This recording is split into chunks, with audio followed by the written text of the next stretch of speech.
teman-teman semuanya, kembali lagi di FKIP Talk, ruang diskusi yang diinisiasi oleh Departemen Pemberdayaan dan juga Perlindungan Perempuan oleh BEM FKIP ULM tahun 2026. FKIP Talk di sini hadir sebagai wadah diskusi yang santai namun tetap kritis dan bermakna untuk membahas berbagai macam isu sosial yang berkaitan dengan perempuan yang tentunya juga dekat dengan kehidupan kita sehari-hari. Senang sekali rasanya teman-teman, hari ini kita dapat berjumpa kembali di FKIP Talk. Tentunya di sini sudah dihadiri oleh 3 narasumber hebat kita dan juga sangat cantik. Oke,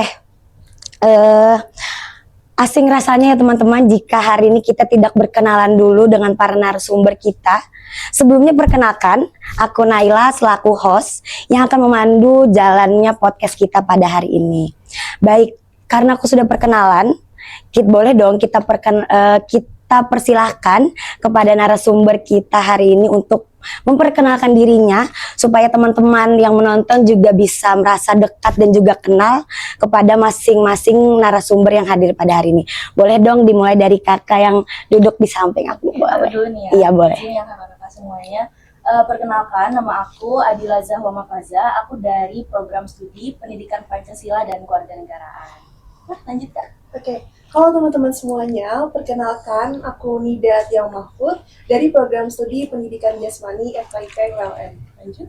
Oke, halo semuanya, perkenalkan nama saya Rahma Dwi Suryani dari Pendidikan Bahasa Inggris Angkatan 24, biasanya dipanggil Ama. Oke, teman-teman berarti sudah kenal ya dengan kami berempat di sini. Oke teman-teman, pada episode kali ini kita akan membahas topik yang sangat dekat dengan kehidupan kita sehari-hari nih Kak. Tentu tidak asing lagi dengan topik yang akan kita perbincangkan pada hari ini karena topik yang akan kita bawakan hari ini kenapa aku bilang tidak asing karena kita tentunya perempuan di sini masih sering melihat, masih sering mendengar juga terkait isu-isu yang mungkin masih sering terjadi pada hari ini. Nah, pada episode kali ini kita akan membahas tentang tema yang sangat relevan dengan kehidupan kita sehari-hari, yaitu tubuhku bukan urusanmu, melawan body shaming dan merayakan diri sendiri. Nah, topik ini dipilih karena komentar mengenai fisik khususnya pada seorang perempuan sering kita jumpai. Betul kan Kak? Sepakat dong di sini. Sepakat. Nah, apalagi kita perempuan di sini kan masih sering kena body shaming, misalnya kayak kamu pendek misalnya, kamu ini, itu kan sering tertujunya kepada perempuan. Betul. Nah, jadi melalui diskusi hari ini kita akan bersama-sama memahami mengapa kira-kira body shaming itu masih sering terjadi, khususnya bukan hanya di lingkungan kampus saja, tapi di lingkungan kita sehari-hari. Dampaknya bagi korban itu seperti apa, kemudian serta bagaimana kita di sini peran sebagai mahasiswa, teman sebaya ataupun bahkan organisasi kemahasiswaan dapat menciptakan lingkungan kampus yang lebih suportif dan juga inklusif. Nah, kalau dipikir-pikir nih kan ya, hampir semua orang mungkin pernah mengalami yang namanya body shaming. Tanpa kita sadari, kita pun mungkin pernah melakukan body shaming terhadap orang. Karena body shaming pada hari ini masih dianggap sebagai lelucon. Padahal hal tersebut tidak bisa kita normalisasikan. Karena kita tidak tahu ketika kita melontarkan kata-kata mungkin yang kurang nyaman kepada orang, kita tidak tahu respon dari korban itu seperti apa. Entah mereka merasakan sakit hati, ataupun merasa mereka tidak nyaman, ataupun bahkan sampai mengganggu psikis mereka. Nah, untuk membahas hal tersebut lebih dalam, aku di sini ada beberapa pertanyaan yang mungkin nanti akan aku ajukan kepada kakak-kakak yang aku rasa mungkin sudah siap dengan berbagai macam cerita-cerita seru yang akan nanti kakak-kakak sampaikan. Oke, boleh nih, aku tanya-tanya dulu. Boleh. Menurut kakak-kakak di sini nih, boleh dari Kak Adel dulu ya jawabnya. Menurut Kak Adel, kira-kira kenapa tuh body shaming masih sering terjadi di lingkungan kampus? Boleh dong Kak di-sharing kenapa mungkin menurut Kak Adel? Ya, ini kalau menurut aku ya, ini benar kata Kak Naila tadi, kayaknya di sekarang itu sudah seperti dinormalisasikan. Makanya ketika ada orang yang membody shaming ke orang lain, itu dianggapnya seperti lelucon. kejadian ini terus menerus dan dianggap seperti hal yang biasa. Makanya itu sampai sekarang masih ada di lingkungan kita sekitar ini body shaming. Betul. Berarti alasan dari Kak Adel nih kenapa body shaming itu masih ada karena itu sudah dianggap sebagai hal yang biasa, wajar, hal yang betul. biasa.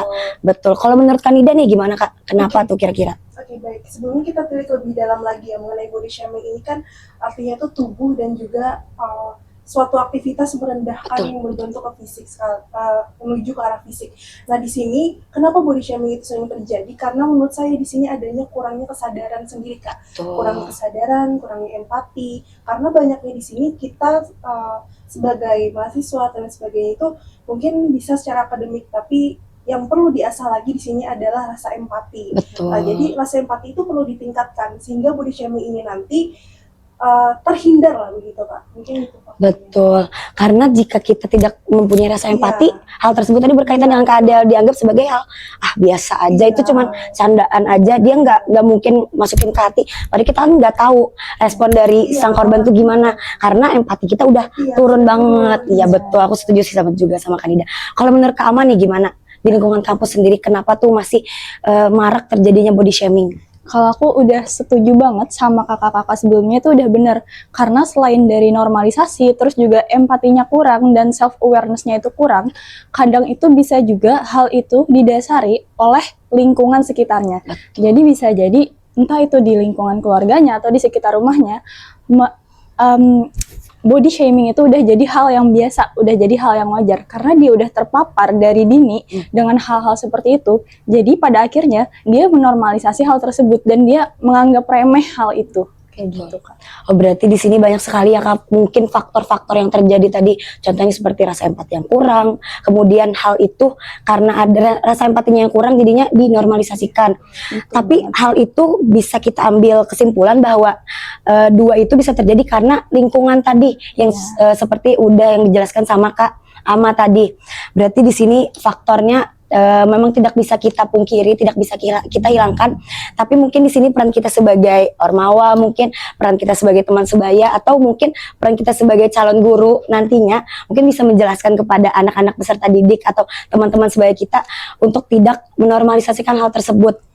Nah, berbicara tentang peran, kira-kira nih Kak, jika misalnya kakak-kakak di sini mendapati hal tersebut dari orang sekitar, dari bahkan teman dekat kakak sendiri yang melakukan body shaming terhadap orang ataupun kita sendiri, ke diri kakak sendiri, apa tuh kira-kira respon ataupun peran kita lah di sini untuk memberitahukan bahwa hal tersebut tidak tepat dan tidak bisa dinormalisasikan.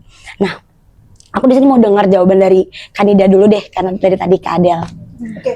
Berbicara tentang peran, di sini tentunya peran kita ini adalah menyadarkan ya teman-teman kita bahwa diri kita itu unik loh teman-teman dengan ciri khasnya masing-masing. Betul. Jadi ketika kita di body shaming orang, nah di situ atau kita mendengar orang di body shaming, nah di situ kita kembali lagi ke diri sendiri. Kita tuh punya keunikan sendiri yang harusnya dipancarkan, bukan untuk di-insecurekan gitu.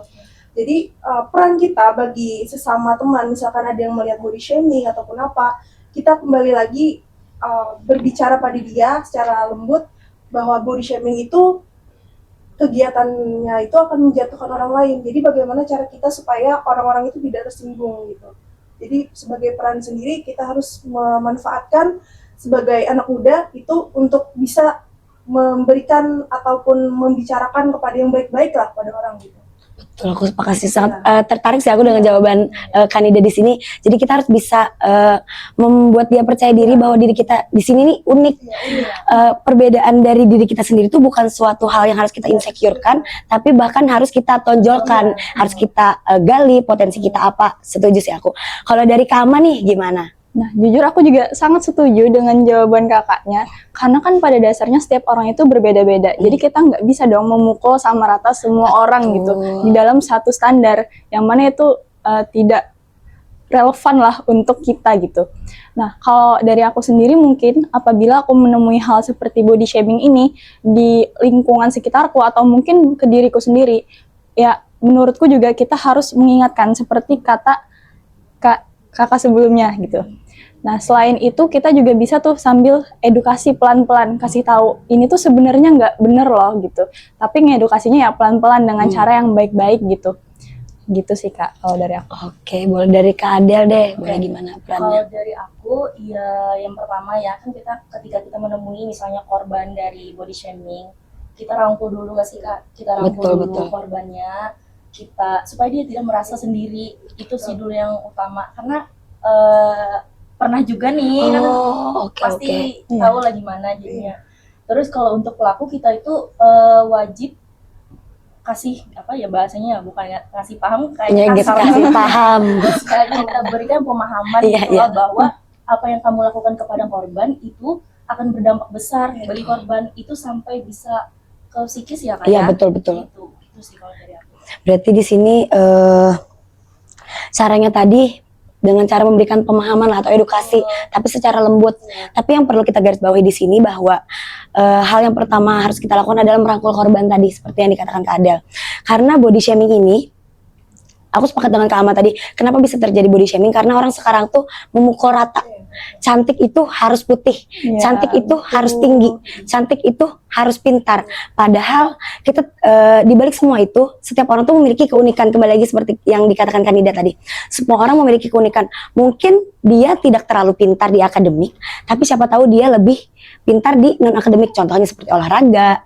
Kan kita tidak bisa memungkiri bahwa orang yang terkadang tidak pintar di akademik, tapi dia memiliki beribu banyak bakat di bidang yang lain. Jadi hal tersebut tidak bisa kita jadikan patokan tadi untuk bisa kita jadikan sebagai bahan tolak ukur, betul sekali. Nah, berbicara tentang tadi kan kita berbicara tentang pelaku atau peran kita nih sebagai ormawa atau teman sebaya. Di sini aku mau tanya-tanya juga. Tadi kan Kadel sudah pernah ada menyonding ya tentang katanya pernah di body shaming. Kalau dari Kak Ama sendiri, pernahkah juga merasakan di body shaming ini dan bentuknya itu seperti apa?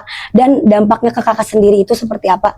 Serta bagaimana cara kakak mungkin kembali percaya ke diri kakak sendiri bahwa yang dikatakan mereka itu nggak benar, yang tahu diriku cuman aku sendiri, bukan urusan mereka. Gimana tuh Kak? Boleh di-sharing kalau misalnya memang pernah mengalami. Oke, kalau dari aku pribadi sebenarnya aku pernah sih ngalamin, tapi itu waktu SD sama SMP. Jadi karena kan aku emang perawakannya gini ya dari dulu gitu. Jadi sering banget orang tuh bilang, kok kamu kurus banget sih gitu.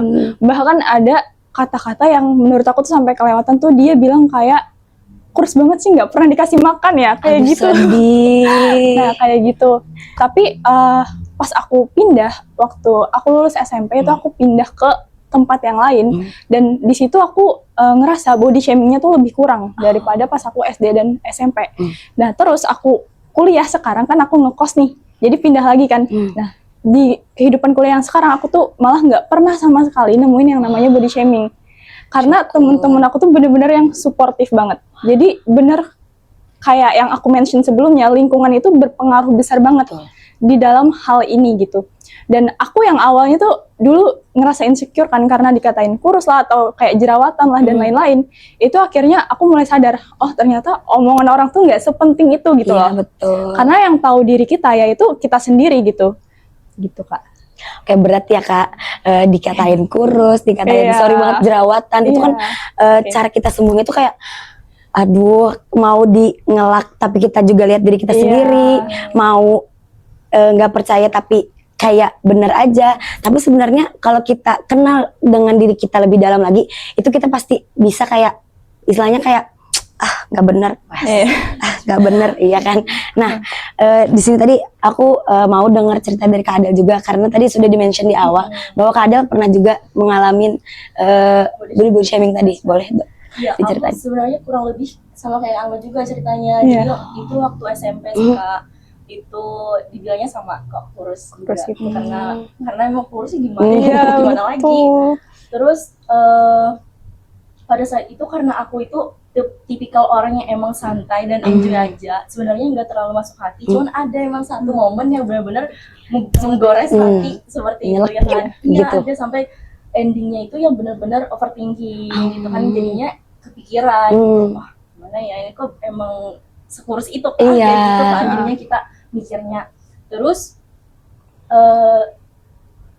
bagaimana cara aku menyikapi itu bukan kayak kok aku dikatain kurus berarti aku harus membesarkan badanku, Iya. bukan seperti itu. Tapi aku membuktikannya dengan hal lain. Jadi aku setelah di SMP itu, aku dari SMA itu fokus banget ngejar kayak prestasi-prestasi. Keren. Maka dari itu teman-teman semuanya, bungkamlah orang yang mengatain kalian dengan prestasi. Itu sih. setuju Jadi sih. sekarang semua orang yang dulunya sering banget kata-katain aku, sekarang udah Malah enggak kayak, lagi. Iya. Del temenan dong gitu kan. Iya, Kebanyakan orang tuh. Iya, cara membungkam orang yang dengan bagus sih kayak gitu sih menurut aku, dibungkam dengan prestasi. Jadi fokus ke diri kita sendiri, jangan kayak dipikirin dia ngatain kurus itu nggak jadi apa-apa juga buat kita kan. Jadi fokus aja ke diri sendiri, mengembangkan diri kalian sendiri. Iya betul, aku setuju sih itu kayak karena satu-satunya cara yang paling ampuh untuk membungkam orang yang katain kita tuh dengan cara prestasi. Karena dari situ kita sudah bisa lihat ketika kita memang benar membuktikan bisa ke mereka tanpa dengan omongan jahat atau perlakuan jahat yang setimpal, itu mereka malah bahkan kayak lebih kayak sungkan. Sampai kita jadi kayak malah ada yang minta kayak Del temenan dong, atau kayak Del fallback dong IG dulu kita temenan SMP. Itu kan benar kan? Relate kan itu pasti. Karena orang-orang tuh cuma bisa nyanyi aja kan tanpa tahu gimana sih cara proses kita untuk bisa menerima hal tersebut. Mungkin di sini aku sedikit berbagi cerita juga nih kan ya. Kita siapa sih yang menghendaki badan kurus misalnya kayak bilah lidi nih kasarnya. Kita juga udah makan, kita juga udah minum vitamin. Orang tua kita juga setiap hari ngasih makan 3 kali sehari, bahkan sampai 5 kali sehari.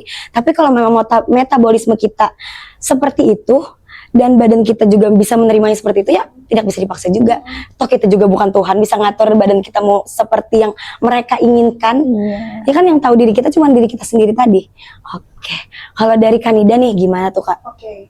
Untuk body shaming sendiri itu pernah terjadi juga sama saya itu ketika SD kelas 6 atau kelas 5. Di situ kan pada tahap anak-anak ya, itu pasti sering banget tuh kayak kamu berisi banget deh, kamu ini kamu nggak putih, kayak kamu beda lagi dari orang, karena adanya standarisasi tadi. Iya, Kak, dari kecil pun sekarang itu sudah marak banget standarisasi itu. Bahkan itu tuh sudah nantinya yang dari awal SD tuh ke bawah-bawah hingga dewasa. Nah gitu. Kalau untuk mengatasi itu sendiri, menurut saya sendiri betul kata tadi, kita harus mencari lingkungan yang bisa membuat kita ini termotivasi. Merasa aman juga kan ya, betul. Dan betul kita bisa dengan adanya pembuktian sih Kak, bisa misalkan nih kita diejek, misalkan kamu itu berisi, kamu itu ini ya. Tapi di sisi lain kita itu bisa membuktikan bahwa diri kita ini bisa gitu loh, daripada yang orang lain anggap kamu itu gak bisa gitu. Pembuktiannya ini bisa dari prestasi tadi itu. Setelah itu bisa dari cara kita bersikap, mungkin cara kita menjadi baik kepada orang lain, cara kita menghormati orang lain. Jadi pembuktian itu harus dilakukan teman-teman. Jadi orang itu nggak menganggap kita remeh gitu. Betul, aku sepakat sih dengan jawaban kakak ketiga di sini. Karena gimana ya, menanggapi kadang mungkin sang pelaku body shaming ini dia nggak sadar kalau hal tersebut bisa bikin kita sakit hati. Karena kan ya tadi dianggap dari lelucon, dianggap hal biasa, bahkan dari SD aja kan sudah kayak dinormalisasikan. Karena sudah ada patokan juga dari SD bahwa ya tadi kalau cantik itu harus putih, kalau cantik itu harus tinggi. Padahal kita bisa lihat lebih lanjut gimana sih orang cantik itu tidak selamanya putih, orang cantik itu tidak selamanya harus tinggi, orang cantik itu tidak selamanya harus kurus, tidak selamanya harus berisi dan semuanya. Karena ada standarisasi tadi, itu mungkin yang menjadi salah satu faktor terkuat kenapa mungkin body shaming itu bisa terjadi sampai detik ini. Bahkan mungkin kakak di sini sudah sering melihat body shaming itu dari anak-anak TK pun kadang kita sudah bisa lihat kayak sederhana ketika dia nyebut kayak ih sendal kamu jelek, padahal kan itu kayak hal yang tidak normal, tapi kebanyakan dari guru atau mungkin orang tuanya juga tidak ngeh kayak gitu. Nah karena hal tersebut kita anggap bahwa itu kayaknya normal aja deh, itu kayaknya normal aja deh. Jadi mungkin ini pesan juga ya ke teman-teman semuanya, bukan hanya calon guru kita di sini sebagai calon guru, tapi juga teman-teman yang menonton, tolong jangan pernah normalisasikan body shaming, karena body shaming itu dampaknya sangat besar teman-teman, baik terhadap kehidupan sehari-hari dan juga psikis mental dari sang korban ini tadi. Nah, kita lanjut lagi ke pertanyaan selanjutnya. Aduh seru sih hari ini. Aku suka dengan jawaban kakak ke semuanya. Kayak relate banget ternyata Mas. Soalnya topiknya itu kan juga ini banget ya, lagi hype banget. Iya lagi hype betul. Aku sepakat sih. Betul.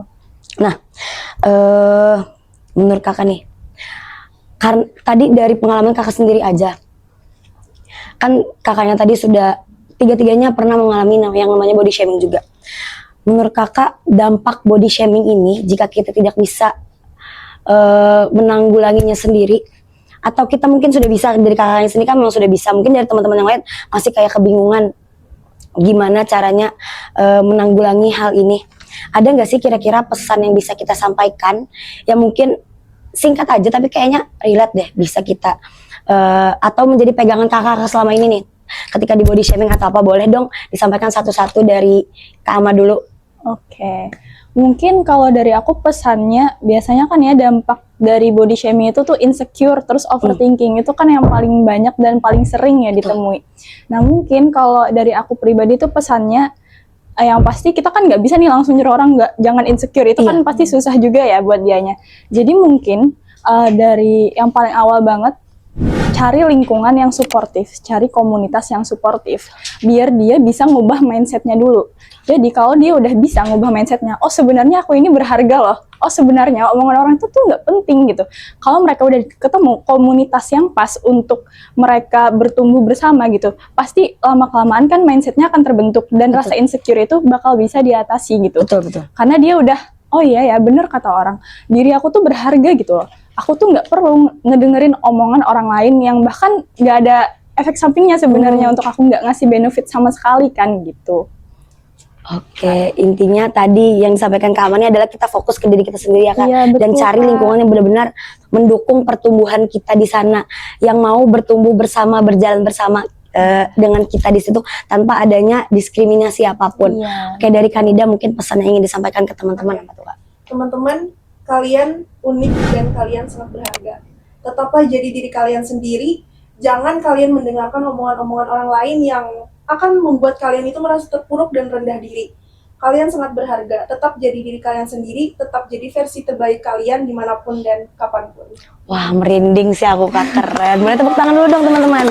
Wah, boleh yang terakhir dari Kak Adel, kira-kira apa nih Kak? Dari aku mungkin singkat aja kayak. Boleh. Karena kasus body shaming ini itu sangat erat kaitannya dengan self love. Jadi dari aku, Betul. cintai diri kalian sendiri. Ketika kalian sudah mencintai diri kalian, orang lain, semuanya di sekitar kalian juga akan mencintai diri kalian juga. Wah, keren banget. Boleh dong sekali lagi teman-teman kita tepuk tangan. Wah, hari ini bukan hanya teman-teman aja mungkin yang merasakan bentuk cinta kepada diri sendiri yang sudah disampaikan oleh kakak-kakaknya sendiri, tapi aku di sini pun selaku host juga merasakan kayak wah, luar biasa energi kakak-kakaknya pada hari ini. Bagaimana kakak-kakaknya menyampaikan bentuk bagaimana harusnya kita mencintai diri kita sendiri, bagaimana cara kita melawan orang-orang yang mungkin memperlakukan kita semena-mena, dan bagaimana cara kita harus istilahnya mencari lingkungan yang benar-benar mempersilahkan atau memberikan ruang yang aman, yang nyaman untuk kita dapat bertumbuh. Apalagi kita bisa di lingkungan tersebut bertumbuh bersama dengan orang-orang yang mungkin benar-benar merangkul kita di sana. Oke. Terasa nih Kak, ternyata kita sudah berada di penghujung podcast. Jujur nggak kerasa dia dari aku karena obrolan kita benar-benar ngalir. Gak ada juga pertanyaan yang mungkin kayak aduh bingung karena benar-benar karena kakak-kakaknya juga mengalami hal tersebut, jadi kan bisa bagi cerita, sharing juga gitu. Nah mungkin kesimpulan dari aku sendiri teman-teman, aku merangkum dari kakak-kakak di sini. Yang pertama kita harus mencintai diri kita sendiri. Kenapa penting? Karena ketika kita mencintai diri kita sendiri, kita akan tahu siapa diri kita.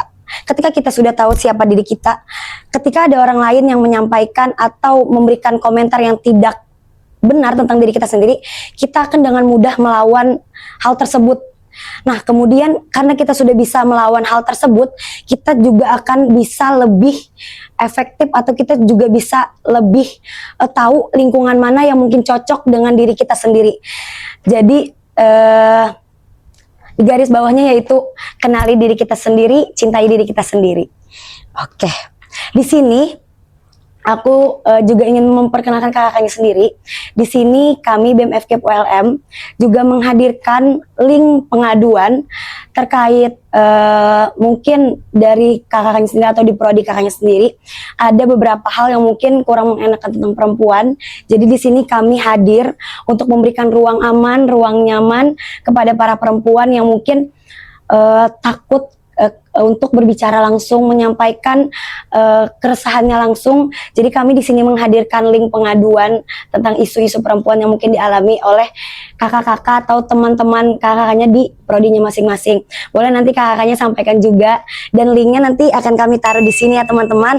Teman-teman bisa mengakses nanti jika mungkin teman-teman merasakan hal yang kurang nyaman atau ingin butuh pendampingan dari kami dari BEM FKIP di sini. Nah, tapi besar harapan kita di sini sebagai perempuan untuk tidak adanya lagi kasus-kasus yang mungkin melecehkan ke perempuan, bahkan menyakiti ke hati perempuan. Nah, betul sekali. Di sini kita juga belajar untuk menciptakan bahwa lingkungan kampus yang aman dan nyaman bukan hanya tanggung jawab korban, tetapi tanggung jawab kita bersama di sini.